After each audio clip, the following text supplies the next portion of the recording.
Tony, thank you very much indeed for joining us on the Daily Tea. The first question really, I suppose, is why did you volunteer to be an armed officer in the first place? Because it's quite a difficult job to do. When I applied, it was very different. It was back in the 1980s, and we were in a different world, weren't we? But I applied for firearms in much the same way as that I applied for the police. You know, I was 18. I was probably quite naive, and I joined the police because I wanted an exciting job. You know, I wanted to get in car chases. I wanted to chase bad guys over roofs. I kind of saw myself as a long-haired detective. It was the 70s after all, you know, with flares and a 2-inch revolver chasing bad guys. So that's why I joined. And 8 years later, roughly, I was offered a firearms course. So it was very different in those days. I remember sitting in the canteen and a sergeant coming in with a clipboard and going, "What are you doing next week?" "Oh, I've got a couple of court dates, Sarge." "All right, anyone else?" And I went, "No." "All right, okay, you're on a firearms course." So you know, and you could say, "Well, that's not really for me, Sarge," but blokes are blokes, aren't they? And they went, "Oh, yeah, okay, I'll go firearms course."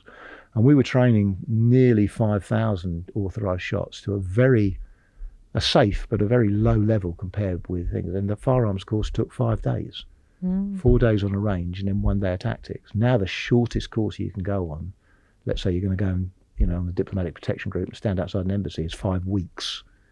So it was a very different thing. And I don't think there had been that many police shootings. And those that had, you know, police officers didn't tend to be charged because there was no evidence that they'd done wrong. And when they were charged, you know, it was seen as such a rare event. Most coppers that carried guns didn't carry them every day. And when they did carry them, it was a bit like, it's not going to happen to me, is it? Which is a foolish thing to do, really. But nowadays, very, very different but again, it depends really, you know, where you are working. If again you're working in a diplomatic protection group, we have had DPG officers or PAD-P officers have to shoot in the past, but it's an unlikely event. Whereas if you volunteer for the armed response vehicles, or you perhaps progress to the counter-terrorist teams, then it's probably not you really ought to be thinking it's not a possibility I might get involved in a shooting. It might be it's more like a probability, and you really need to be mentally prepared because that may well happen to you, as is the case here. But it seems incredibly unfair to me that we, as a society, ask a group of men and women to protect us, and we asked an even smaller group of men and women to carry firearms in order to do so in the most dangerous of situations. And yet, when they actually do what they're trained to do, our default setting seems to be the criminal justice system. You know, we train paramedics to save people. We train doctors to save people. You know, there are something ridiculous like 1,700 cases of medical negligence a year.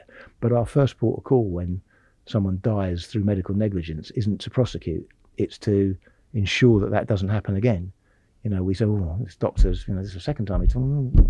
What do we do? Well, let's mentor him for the next year, or let's say we send him back and retrain him, or whatever it might be. But police officers are trained. They literally could have, on a Monday morning or Monday, they could go down to the training site, be given a tactical scenario, and be expected to react in a certain way, and do that and pass.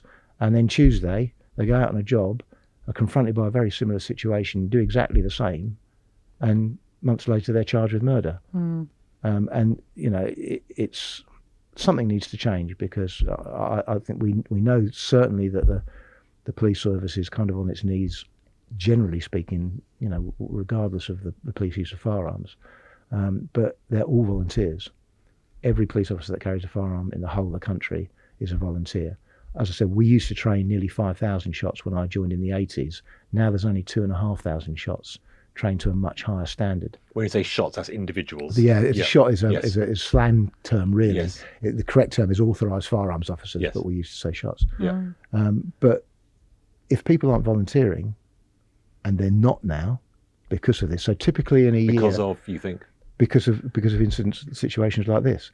So, for instance, when I left the department in the sort of early 2000s, typically when we put out for applicants for the department, we'd get something in the region of 250, 300 applicants. Last year, 6. That's the only amount of people that, and you've got to imagine they've all got to go through a selection process, which is very, very difficult. It's like 8 weeks minimum, I think, for an armed response vehicle person. And we would expect a class of 12, 16 officers to get below 50% of those will get through the course. So if people aren't applying, and people are leaving armed policing in their droves, or they're going to a safer form of armed policing, so they're leaving the armed response vehicles, or they're leaving the counter-terrorist teams to go to, say, close protection, where if you're a close protection officer and you shoot somebody, it's almost certainly because your principal, the person you're protecting, was in danger. Let's look at what happened at Westminster a few years ago, where the attacker was shot dead by a close protection officer. Chances are they'll be getting a medal. Chances are they'll be getting a hamper from 10 Downing Street by way of thanks for doing your job, because they were the solution to a problem. If you go out on an armed response vehicle, respond to a situation like the Chris Kaba incident, and end up shooting a man who's been labelled as an unarmed young black male, and I'm afraid race does come into this, then you're not the solution now. You're now the problem.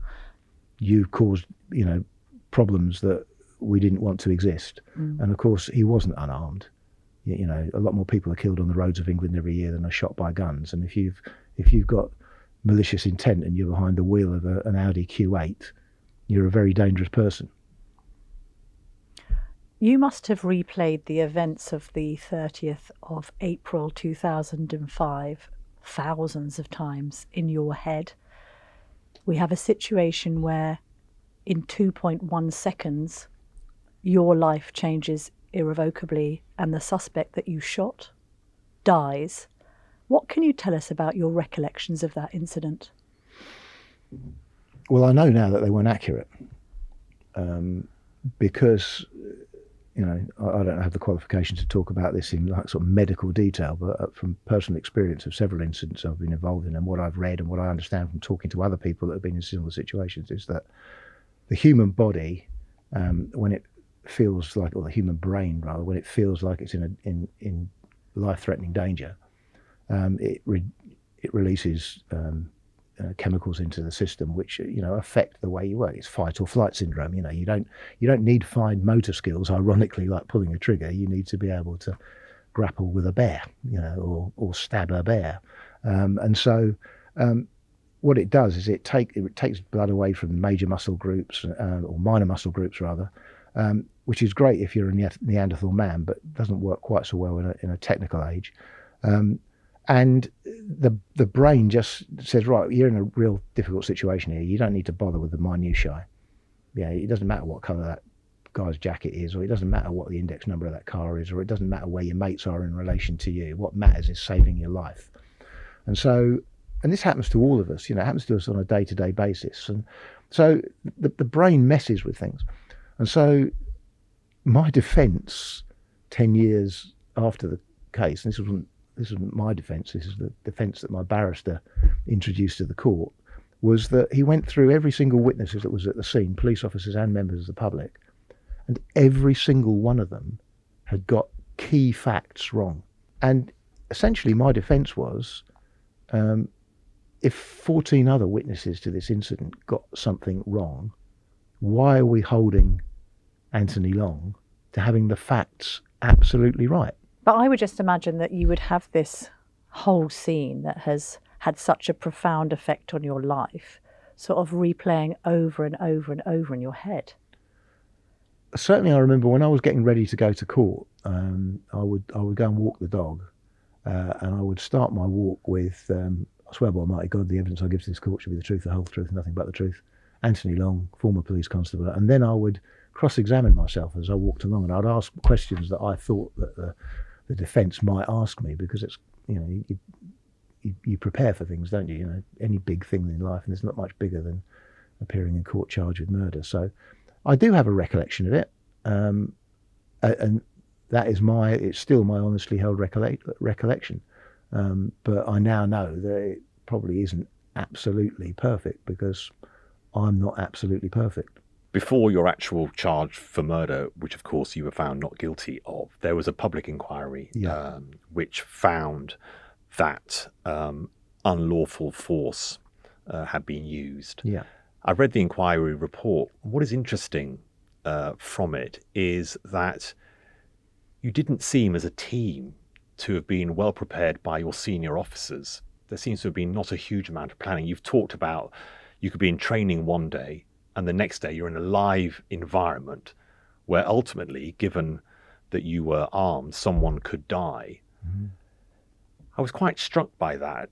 On the day that Azelle Rodney was shot, he was killed in the firearms incident where you were the officer. Did you feel well prepared? Absolutely, 100%.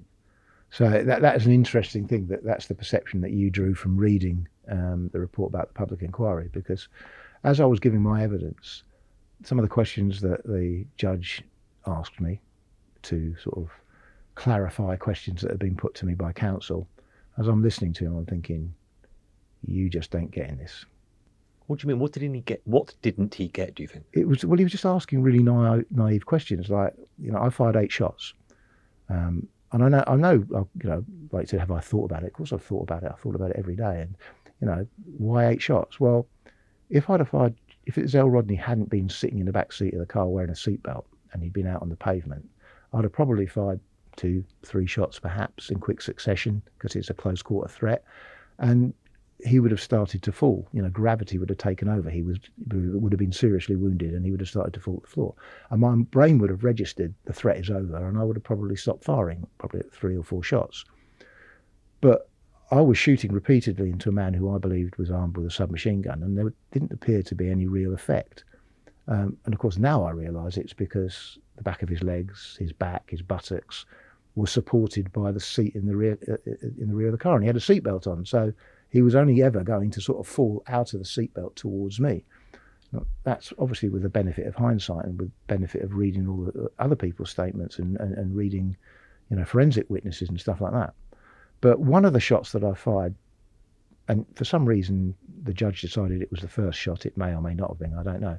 There was no forensic way of telling, but one of my shots penetrated the outer skin of the door, hit something substantial inside the door, like the window winding mechanism or something, and didn't penetrate. And he said something to me, or he said something to go, well, surely, when you fired that first shot, Azelle Rodney would have known the game was up, wouldn't he? He would have surrendered, wouldn't he? And I remember thinking, well, I know people that have been shot 3 or 4 times and have carried on posing a threat, and they didn't even know that they'd been shot. The judge seemed to think that because I'd fired 1 shot, that he would have heard the shot and would have realised that he was under fire and would have automatically surrendered. Well, there were people using shotguns at the same time as I fired to shoot out the tyres of the car, which is a tactic that we use. Everybody was shouting armed police. There would have been windows smashing. So to believe that he would have heard a shot and realised that it was time to surrender, it was absolute lunacy. I fired 7 shots from a short-barreled 5.56 assault rifle. If I did that now in here without warning, all of our ears would be ringing for a week. I mean, it's hugely powerful. I mean, the muzzle blast in itself, and all of my spent cases were coming out of my weapon, hitting the windscreen and landing in front of the driver. Out of the 14 police witnesses at the scene, only 1 knew that I'd fired. Because the scene was so chaotic. Yeah, because adrenaline's flowing, because everybody's got tunnel vision. You'll hear people talk about tunnel vision a lot, and it is really, really, really true. You just focus on the main threat and everything else that's going on. It's almost as if all your peripheral vision just closes down and you're not aware of what's going on around you. And so you can't have a total plan. There's no way that you can have a total plan. What you can have is tactics that will work in most environments, and you do your level best to put that into effect, understanding that it won't necessarily work perfect. And the Chris Kaba incident is a classic example. We had unmarked armed response vehicles following Chris Kaba. It now looks like he probably was aware that they were following. And we had one marked vehicle, which had Martyn Blake in it, which was coming from another area. And they went, well, we better try and keep out of this because we don't want to spook him. So what we'll do is we'll go into a side road. And then as the convoy of, led by Chris Kaba comes past us, we'll get in on the back of it. Well, as it was, Chris Kaba decides to turn into the very street that they're in. And so rather than do what the conventional tactic, they blocked from the front. And he was blocked in from both ends, which is something that wouldn't normally happen. And then you have to rely on your training and your expertise and your teamwork to adapt the plan to work for that particular situation. You know, it's like football tactics. You know, you might get briefed at the beginning of the football game that this is what you're going to do, but then you find that the opposing team have got a different setup and it's not working, so you change your tactics. And it's exactly the same in firearms tactics. What about, Tony, the sort of perhaps overgeneralised view that you're a copper, you're firearms trained, ergo, you're probably going to be a bit trigger happy. And if you see a young black man and you're worried about them being armed, that, you know, you're going to take a pot shot quite easily because that's what you've been trained to do. Well, again, it's just nonsense. It's like, look at the repercussions of just shooting somebody, you know, just shooting somebody because that's what we're going to do. You think anybody's going to take the risk of shooting someone just for the sake of it? You know, the amount of armed operations that take place in a year, you know, just by one unit within the Met. My old unit, I was on the specialist firearms teams. We were doing anywhere between 800 and 900 operations a year. Typically, we might, worst case scenario, shoot one or possibly two people in a year. And they weren't all young black men. So it's just complete nonsense.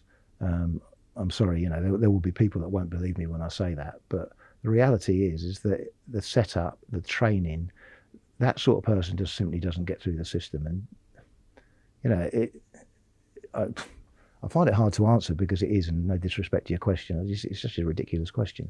Mm. You did say that race came into it in some way, and obviously it has come into the discussion. The discussion has come into the discussion about young black men being shot. So Azelle Rodney, Chris Kaba. When you said race comes into it, you responded to Camilla's question. I just wondered what you meant by that, because obviously the families, the friends and loved ones of the people who have died, believe that somehow race is a factor here when you look at some of the data. I know it's very small numbers, but I just wondered how you responded to that. Well, look, I'm a grandfather. You know, I've got two children of my own. I've got a son serving in the armed forces, and before he joined the armed forces, he was a little bit of a toe rag, I'll be honest, and he'd say the same. And, you know, he could quite easily, rather than join the military and sort his life out, gone the opposite way. And I, you know, like Chris Kaba's parents, like, you know, Azelle Rodney's parents. I mean, I've particularly felt bad for Azelle Rodney's mother. The reason my case took so long, as you're probably aware from the report, was that nearly all the intelligence that we were getting was inadmissible in a court of law, because it was covered by the Regulation of Investigative Powers Act, which deals with technical surveillance and things like that, which aren't admissible in a British court. And so no one would tell her anything. She just simply didn't know why it was that her son had been killed. I mean, and she was labouring under the misapprehension that her son was, you know, a good clean-cut lad, like all mums would like their kids to be. He was a talented footballer, but had to drop out because he had an injury, and, you know, he was doing the best with his life. Well, when in reality, he was part of an organised crime group. What's the effect on you when you realised that the weapon, as it was, that Azelle Rodney had next to him wasn't actually shootable? He wasn't actually armed at that moment. Yeah, he was armed. Shot him. He was armed. Did it affect you that Did he know that it didn't work? Because one of the technical witnesses said that, you know, it was possibly capable of conversion, and he had live ammunition for it. Now, you know, the way that British criminals get hold of guns, fortunately, unlike the United States and other parts of the world, is they'll normally rent them from a criminal armourer. And they don't know anything about guns. They don't get the opportunity to go down a range and test fire it or make sure that they're accurate with it. They just get given a gun and some bullets. They work out the right way to put the bullets in the magazine. They've seen a few movies, so they know if they pull the slide back, it'll. But these aren't professional gunmen, yeah? So he had taken the biggest, ugliest looking gun out of the bag while he was sitting in the back of the vehicle, and was, you know, as far as I'm concerned, absolutely, you know, it was found underneath him. I have no doubt whatsoever that gun was in his hands when I. That must be very distressing for you, that the narrative that came out of the inquiry, as I say, I've read it, is that, well, he wasn't really armed, so therefore, why was he shot? Well, that must be very difficult. That must be a reason, I suppose, that armed officers don't want to be in armed situations like that because of what you've had to go through. Well, it's the reason I wrote the book. I mean, even now, if you tap in Azelle Rodney on Google, it'll come back as, some of the entries will come back as unarmed young black male shot by a white policeman. And whenever I don't know, the Guardian or something does an article, and they go, "Oh, look, there's been so many young black men shot by police in these situations," and he wasn't unarmed. There were two other guns with him in the rear of the vehicle that were absolutely serviceable and were loaded. The gun that was from the back seat, yes, it was a dodgy conversion from a real gun that had been deactivated and then reactivated, but he had live ammunition for it, so he probably thought that it was a real gun. And without wishing to be cynical, don't take a gun that doesn't work to a gunfight. I can't bring myself to lose sleep over it. Life is too short, and I've got my life to be getting on with.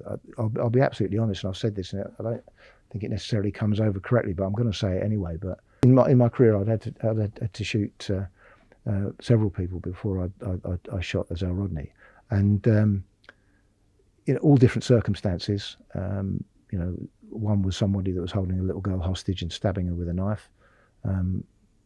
The other three were armed robbers that were in the process of actually conducting an armed robbery. And one of those robbers, who were all white, two of them had fully loaded guns.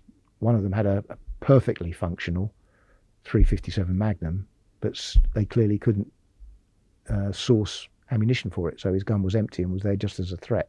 But the other two guys guns were loaded. So, I just remember looking at Azelle Rodney, because I'd been involved in the incident. I was still at the scene. I'd fired shots. I told my on-scene commander that it was me that had fired the shots, and I got told to go and sit in the control vehicle. And I was sitting in the control vehicle, and I was watching. I couldn't avoid watching it, other than closing my eyes. My colleagues attempting to render first aid on Azelle Rodney, and then an ambulance turned up, and the ambulance went, he's dead, and they covered him in a red blanket. And I remember sitting there looking at it, and clearly, as you can imagine, hugely mixed emotions. But one of the emotions at my forefront was just anger. Now, it's been mentioned in the Chris Kaba trial that I think one of the suggestions that the prosecution were making was that Martyn Blake, fired out of anger and frustration. No, I don't think that's the case at all. But and I certainly didn't shoot Azelle Rodney out of anger.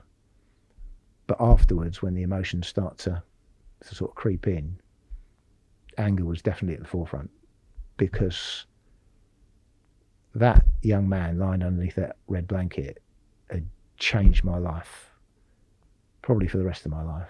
But certainly for the foreseeable future, because he'd made me yet again.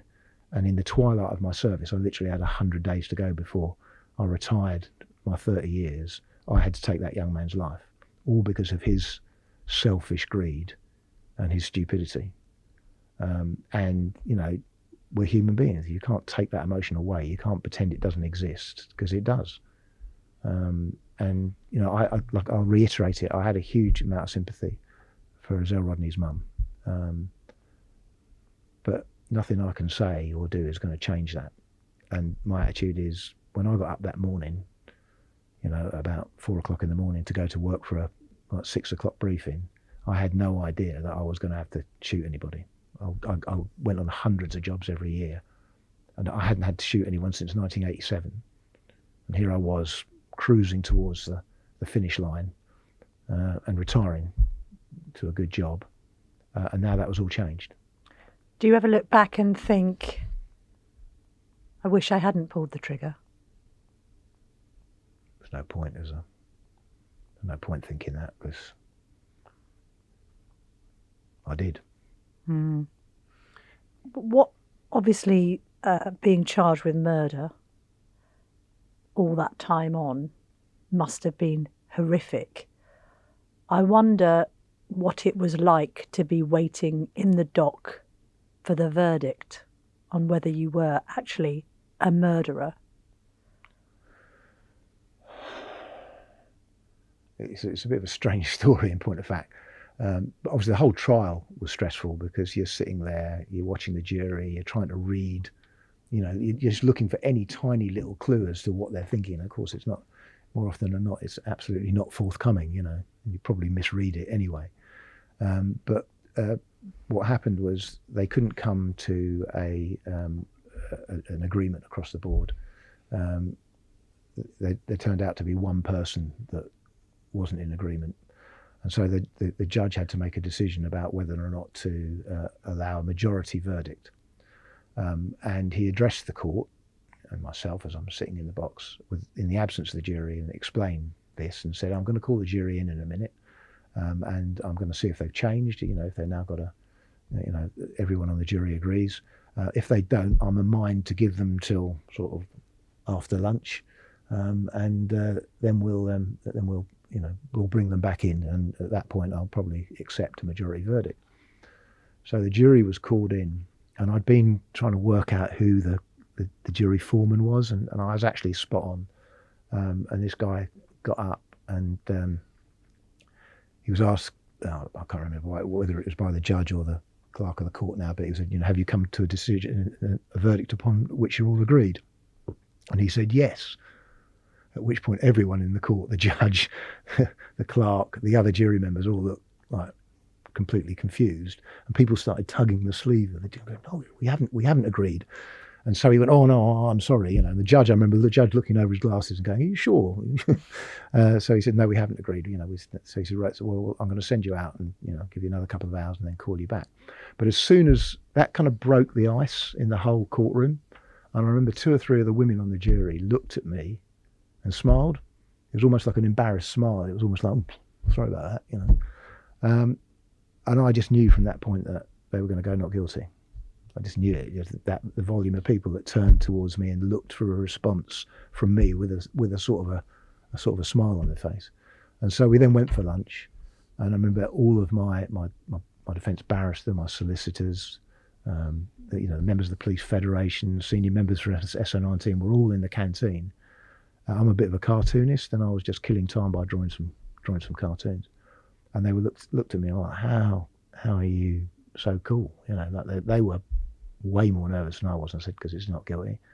And they went, well, how can you possibly say, Tony, you've been to court loads of times, build your hopes up, sort of thing. And I went, no, I know it's not. I'd be lying if I said that I wasn't squeezing my butt cheeks together extremely hard when they did eventually came in and the foreman got up and was asked the verdict. And I remember nodding at them and sort of saying thank you, and then looking up my now wife, my girlfriend at the time, and we hadn't even been together in 2005 when the shooting had taken place. So she had inherited all of this grief, having to have extra security put on our houses, cameras, bodyguards to get us to and from court, all of that sort of stuff.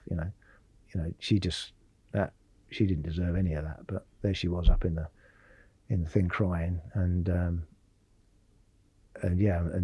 my son was up there, and he was quite emotional as well. And so that was it. I think even the young lady from Serco, who was the security guard in the court, who'd been with me for the whole time, even she was crying. And I managed to keep it together until the following morning, and then all the emotion just caught up with me, and I started crying like a baby. But I guess we all have ways of coping with things. I mean, everybody deals with things differently, and I think you've always, doing that job, you can't be an emotional person. It doesn't mean you can't be a funny person. It doesn't mean you can't be a good person to be around, like in a pub. But when it comes to actually what the job is, as much fun as we had, like working as a team and training together, and that's part of the whole ethos of it, is that it's just you're just working with like-minded people, and doing exciting stuff. You asked me earlier about why I wanted to be a firearms officer. Well, jumping out of helicopters and chasing bad guys, and I'd be lying if I said I didn't enjoy it and I didn't get a buzz out of it. I absolutely did, but the actual end game is always extremely serious, and it's never treated lightly. Given what you went through, given what Martyn Blake is going through,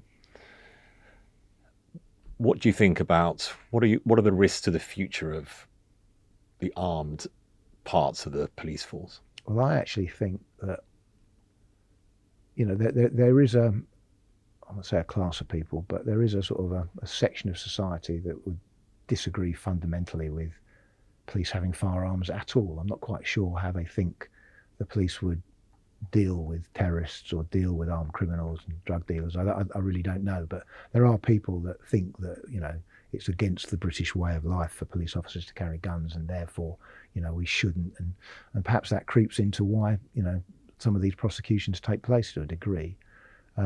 But certainly I think that was the way that the judge felt in the public inquiry. If you read his report, there was one paragraph quite early on where he says something to the effect of, it's the job of the police service in the United Kingdom to protect the public, not kill them. Well, I kind of knew at that point I was screwed, if I'm honest. But that is a sort of a mindset of a sort of liberal section of the British public. Well, I actually think if they're not very, very careful, they are going to bring about the one thing that they really don't want, and that none of us probably want, which is a fully armed police force. If you've got a group of people, in the Metropolitan Police, a force of 30,000 officers, and less than 2,500 of those have taken up firearms and have passed the selection process, and have got through the selection process. It's a very small percentage of the Metropolitan Police, or the British police as a whole. If you're only getting 6 volunteers a year instead of 250, if at the other end you've got people that are well trained who are deciding to go to royalty protection or close protection, where life is safer and where they're less likely to find themselves in Martyn Blake's position or my position, then what you're doing is you're bringing a situation whereby the government are going to have to go, or the police service are going to go, well, we have no armed capability. What are you going to do? Call the army in? Well, they can't cope with all of their current commitments. And while a 18-year-old soldier, from a British Army regiment can quite happily stand outside Palace of Westminster, who are you going to use to send after organised crime groups? The SAS? No, I don't think so, because they're pretty busy themselves, and they're not going to want to get involved in that anyway. So what you're going to have a situation is, well, we can't get any volunteers. If when something wrong happens, we're being held to ransom by the specialist volunteer armed police force, we're just going to have to make it a condition of service that every single officer joining the police has to pass a firearms course. How long do you think that firearms course is going to be? Mine was 4 days of shooting a gun and 1 day of tactics, and that was in 1982. You're probably talking about a similar period of time. You're probably talking about 5 days firearms training for every officer carrying a gun in the street, because that's what they've got in Paris. That's what they have in, Madrid. If it could be long enough for the training, do you think that we should change from our voluntary system to a compulsory system if you are a police officer serving? From a moral standpoint, I think it says an awful lot about a society that is prepared to ask men and women to go and do a job paid for by taxpayers to protect the public, but not give them the correct equipment to protect themselves. So from a purely moral standpoint, I think the police officer in a rough part of London, or a rough part of Manchester, or a rough part of Liverpool, or wherever it might be, or even for that matter, a police officer patrolling a rural area where there is no help for some considerable time if they do a routine traffic stop, I think they should have exactly the same right to protect themselves as a home beat officer on a bicycle in Belgium. To me, it doesn't make any sense, and certainly not in the world we live in, where you've got gangs of youths running around with swords and machetes attacking each other in the street. To be an unarmed police officer is, in my opinion, kind of ludicrous.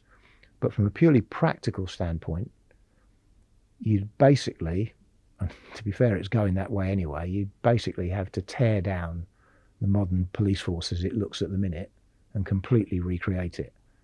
And unfortunately, there's never been a worse time in the history of the police service to do that. We used to have Hendon in the Met.